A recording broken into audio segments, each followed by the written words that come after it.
সুপ্রিয় দর্শক, দেখুন আপনারা হাত পাঠিয়েছেন, কিন্তু আমি বলেছি যে আপনাদের নাম প্রকাশ করা হবে না। তো এই হাত যে হাতটি আমি পেলাম আজকে, এই হাতটির বিশেষ বৈশিষ্ট্য হচ্ছে অর্থ আসবে রকেটের গতিতে। তো রকেটের গতিতে অর্থ আসবে, কখন আসবে, কোন সময় আসবে, কত বছর বয়সে আসবে, আপনার এখন বয়স কত, এরকম অনেক অনেক প্রশ্ন কিন্তু এখানে থেকে যায়। তো আপনারা হাতটি দেখতে পাচ্ছেন, দেখুন যে কনিষ্ঠ আঙ্গুলটি কেমন যেন একটা বেমানান, আঙ্গুলগুলোতে একটু গাঢ় গাঢ় গাঢ় গাঢ় ভাব।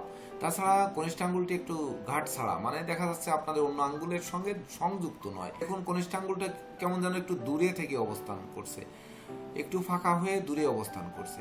তো এই দূরে অবস্থান করাটা এটা কি দোষের নাকি গুণের? দেখুন, মূলত হাতটি কর্মী হাত। আপনারা দেখতে পাচ্ছেন যে হৃদয় রেখা, সুন্দর হৃদয় রেখা। এই যে আপনারা যদি একটু দেখেন, আমি একটু দাগ দিয়ে দেখাই যে হৃদয় রেখাটি বৃহস্পতির ক্ষেত্রে আসছে, অর্থাৎ মানুষটি সৎ, মানুষটি নির্ভীক মানুষ, মানুষটি একেবারে মানে অন্তর থেকে যাকে ভালোবাসবে তাকে অন্তর থেকে ভালোবাসবে। কিন্তু হৃদয় রেখা থেকে একটি রেখা উঠে দেখুন শনি এবং বৃহস্পতির আঙ্গুলের মাঝ বরাবর গেছে।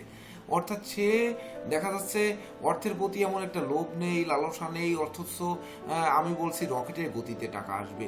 যেন অল্পতে সন্তুষ্ট মানুষ, যে কখনো স্বর্ণের থালাতে দিলে প্রচুর খুশি হবে আর মাটিতে যদি খাবার দেন তাহলে অখুশি হবে, তা কিন্তু নয়। যখন প্রয়োজন তার খাবার ঠিক ততটুকু হলেই খুশি, কিন্তু একটু মিষ্টি কথায় বেশি আনন্দ পাবে। তাছাড়া ধরুন শিরোরেখা আপনারা একটু লক্ষ্য রাখুন যে শিরোরেখা স্পষ্ট হয়ে একেবারে বেরিয়ে চন্দ্রের ক্ষেত্রের দিকে একটু ঢলে পড়েছে। এই যে শিরোরেখাটা আপনারা একটু দেখুন যে শিরোরেখাটা আয়ুরেখার সঙ্গে যুক্ত হয়ে আপনার সোজা চলে গেছে, একটু মঙ্গলের ক্ষেত্র ভেদ করে মঙ্গলের দিকে গেছে। অর্থাৎ মঙ্গলের দিকে গেছে। কখনো কখনো রাগ করবে, কিন্তু সে রাগ জেদ ক্রোধ এটা আপনারা দেখতে পাবেন না। তাছাড়া অনেকেই বলবে এই হাত দেখে যে আয়ুরেখা তো ছোট, এর বুঝি আয়ু কম। তো আপনারা একটু দেখুন যে আয়ুরেখা ছোট, আয়ু কম, তাহলে কত বছর বাঁচবে, এ ধরনের প্রশ্ন আপনাদের আসতে পারে।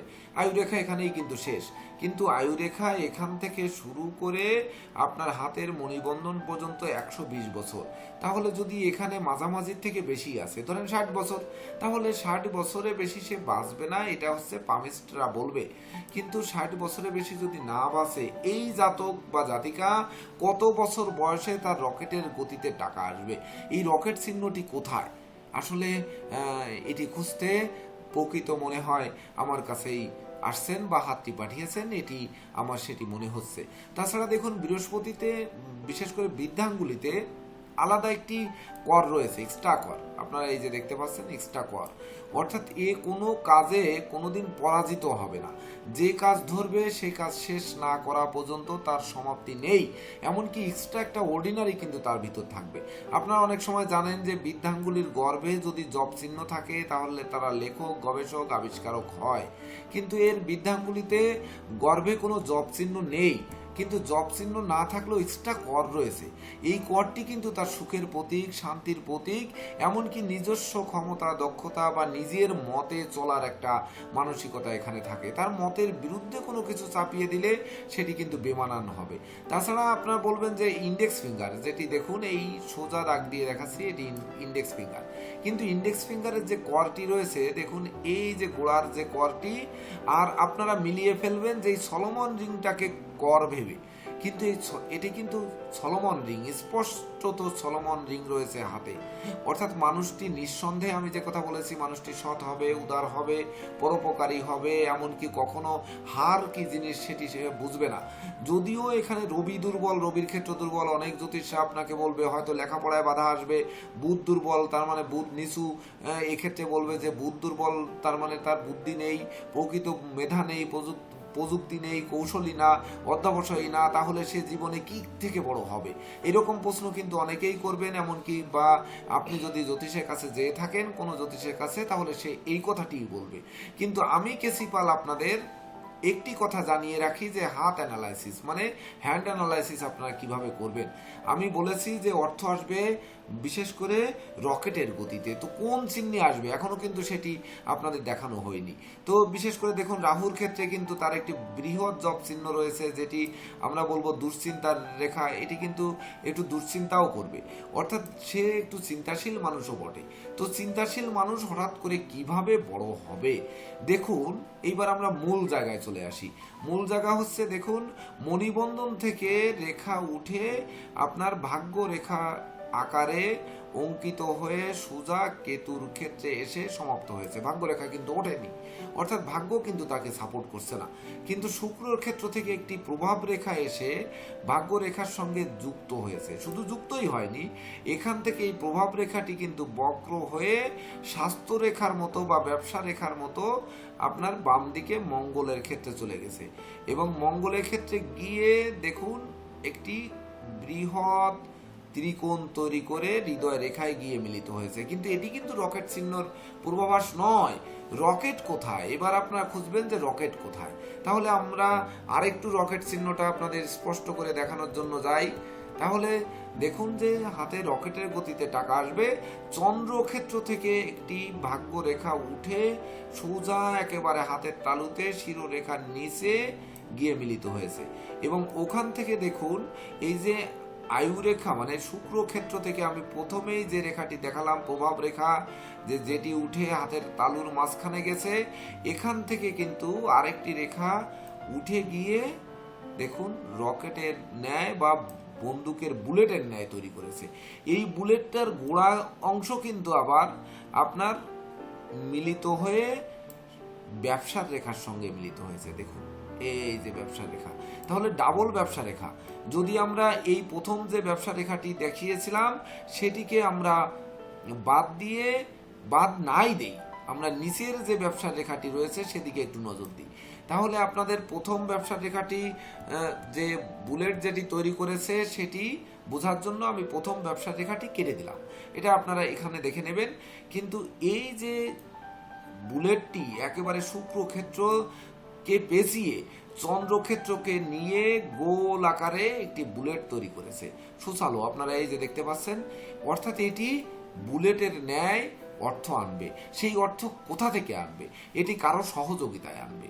আমি কিন্তু বলেছি বা অতীতেও বলেছি, হাত অ্যানালাইসিসের ক্ষেত্রে চন্দ্রক্ষেত্র থেকে যদি কারো ভাগ্যরেখা ওঠে তাহলে তারা মায়ের সহযোগিতা পায়, অথবা মাতৃস্থানীয় কারো সহযোগিতা পায়, অথবা মাতৃতুল্য কারো সহযোগিতা পায়, অথবা অপরের সহযোগিতা পায়, অথবা বৈদেশিক সূত্রে সহযোগিতা পায়। তো সে কোনো না কোনো দিক থেকে সহযোগিতা পেয়ে এমন কোনো কর্ম, এমন কোনো ব্যবসা সে শুরু করবে যে কর্ম বা ব্যবসায় রকেটের গতিতে তার টাকা আসবে। কিন্তু টাকাটি কত বছর বয়সে আসবে এটি হচ্ছে আপনাদের প্রশ্ন। যে আপনি হাতটি পাঠিয়েছেন, তাহলে আপনার জীবনে রকেটের গতিতে টাকাটি কত বছরে আসতে পারে। দেখুন, যদি আরেকটু আমরা পিছনের দিকে তাকাই তাহলে মণিবন্ধন যে রেখাটি রয়েছে, অবশ্য আপনি হাতটি পাঠিয়েছেন কিন্তু পরিপূর্ণরূপে বোঝার মতো দেননি। আমি আমার সুপ্রিয় দর্শকদের বিশেষভাবে অনুরোধ করব যে পরবর্তীতে আপনার হাত দিলে অবশ্যই যে সূর্যালোকে নয় বা কোনো লাইটের আলোয় নয়, ছায়া জায়গায় থেকে মোবাইলের ফ্ল্যাশ লাইট অফ করে আপনারা সুন্দর করে সাদা কাগজের উপর হাত রেখে ছবি তুলে তারপর পাঠাবেন, তাহলে আপনাদের বুঝতে সুবিধা হবে। তো এই মণিবন্ধন থেকে যে রকেটটি, যেখান থেকে বুলেটটি তৈরি হয়েছে, মানে রকেটের গতিতে রকেটের মুখের মতো যেটি তৈরি হয়েছে বা ঊর্ধ্বগামী যে বুলেট রেখাটি তৈরি হলো বা বুলেটের আকারে যেটি আমরা মূল নিয়ে আলোচনা করলাম, এই যে এর ভিতরের অংশ, তো এই যেটি তৈরি হলো সেটির দূরত্ব কত? এই যে চন্দ্রক্ষেত্র, মূলত আমরা সবসময়ের জন্য ধরি যে 10-এর গুণিতক হচ্ছে চন্দ্র। তো 10-এর যখনই গুণিতক হবে তখন সেটি আপনার কত বছর বয়সে হবে বিশেষ করে, তাহলে আমরা কত ধরবো? বিশেষ করে 10, 20, 30, 40 এরকম ধরবো। দেখুন, আয়ুরেখা থেকে যুক্ত ভাগ্যরেখা আর আয়ুরেখা থেকে মুক্ত ভাগ্যরেখা, এই দুটো হচ্ছে সব সময়ের জন্য বেশি গুরুত্ব দিয়ে দেখতে হবে আপনাদেরকে। তো তার আয়ুরেখার সঙ্গে কিন্তু যুক্ত ভাগ্যরেখা নয়, মুক্ত ভাগ্যরেখা।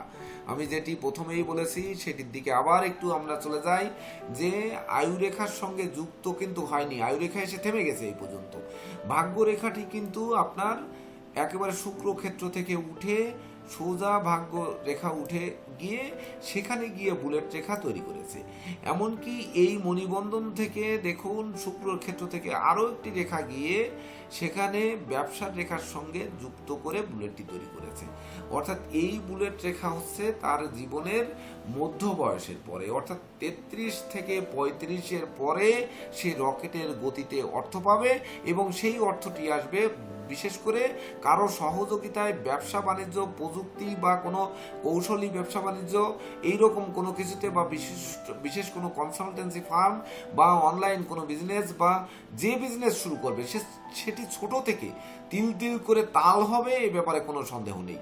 তো যিনি হাত পাঠিয়েছেন, কমেন্ট বক্সে জানাতে যদি আপনার দ্বিধা মনে হয়, তো আমাকে ব্যক্তিগত হোয়াটসঅ্যাপে আপনি জানাতে পারেন যে প্রকৃত পক্ষে আপনার হাতের বুলেট রেখা কোনটি, এবং এই বুলেট রেখায় বুলেটের গতিতে বা রকেটের গতিতে আপনি অর্থ পাচ্ছেন কিনা। আমি সর্বোচ্চ দেখব 36 থেকে 37-এর মধ্যে আপনি এই অর্থ পাবেন।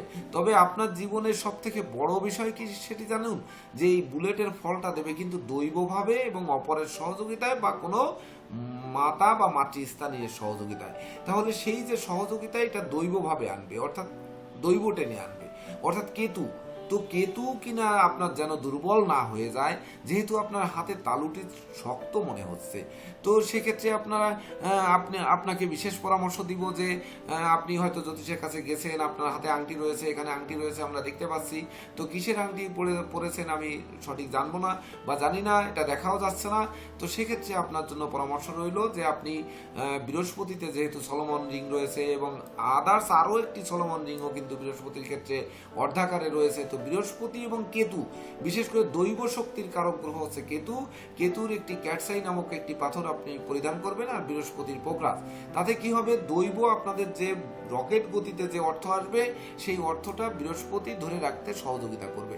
আর যখন ধরে রাখতে সহযোগিতা করবে, তখন আপনি আজীবন প্রতিষ্ঠিত মানুষ, যশস্বী মানুষ, খ্যাতিমান মানুষ রূপে গড়ে উঠবেন, এবং সুখ শান্তি ধন ঐশ্বর্যের প্রাচুর্যপূর্ণ জীবন যাপন করবেন। তো বিশেষ করে দর্শকবৃন্দ যিনি পাঠিয়েছেন তিনি তো জানবেনই, উপরন্তু আপনারা হাত অ্যানালাইসিসটা জানলেন, আপনারা কমেন্ট করে আপনাদের মতামত জানাবেন। এমনকি আপনারাও কিন্তু আপনাদের হাত আমাকে ব্যক্তিগত হোয়াটসঅ্যাপে পাঠিয়ে আপনারা এভাবে আপনাদের হাতের ভিডিও করে নিতে পারেন। তো ধন্যবাদ সবাইকে, আপনারা ভালো থাকুন। বিশেষ করে যিনি হাত পাঠিয়েছেন তারা জীবন রকেটের গতিতে উন্নতি আসুক, বা রকেটের গতিতে অর্থ আসুক, এই প্রত্যাশা রেখে আজকের মতো সমাপ্ত করছি। শুভ নমস্কার।